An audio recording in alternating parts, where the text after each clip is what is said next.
તો કિસાન મિત્રો, મિશ્ર પાકના અદ્ભુત રિઝલ્ટ મળતા હોય છે. ચોમાસે મગફળી વાવી લીધા બાદ આપણે 8મા મહિનામાં એટલે ભાદરવા મહિનામાં તુવેર પારામાં ચોપી દીધી હતી. આમ તો વખેડિયું જ વાવેતર હતું 18 ઇંચની ગાળે,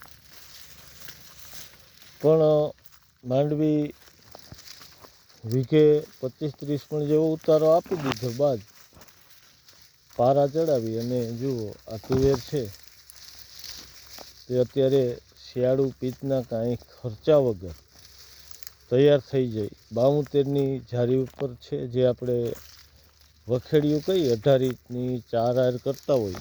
આખો સમગ્ર ઘેરો જુઓ મસ્ત રીતે અત્યારે પાકી ગયો છે. અને આજે આ બીજા મહિનાની 18 જ તારીખ છે, તો કમ્પ્લીટ ઉનાળુ પિત્ત લેવાનો પણ ટાઈમ રહે. તો આ રીતે આપણે પાકની ફેરબદલી પણ કરવાની છે જરૂરી, અને મિશ્ર પાક લેવાથી કાંઈ ન ખર્ચા કર્યા વગર બીજો પાક તૈયાર થઈ જતો હોય. થોડું ખેડામણના પણ બચી જતા હોય, અને નોર્મલ 3થી 4 પિયત આપવાથી આ તુવેર નીંદવાની કાંઈ મજૂરી ન બેસતી હોય, સામે પડું ખેડામણના પણ પૈસા બચી જતા હોય. બિયારણ પણ આપણે ત્યારે જ લીધું હોય તો અત્યારે એ ખર્ચોય બચી જાય. તો ડાયરેક્ટ એક આખો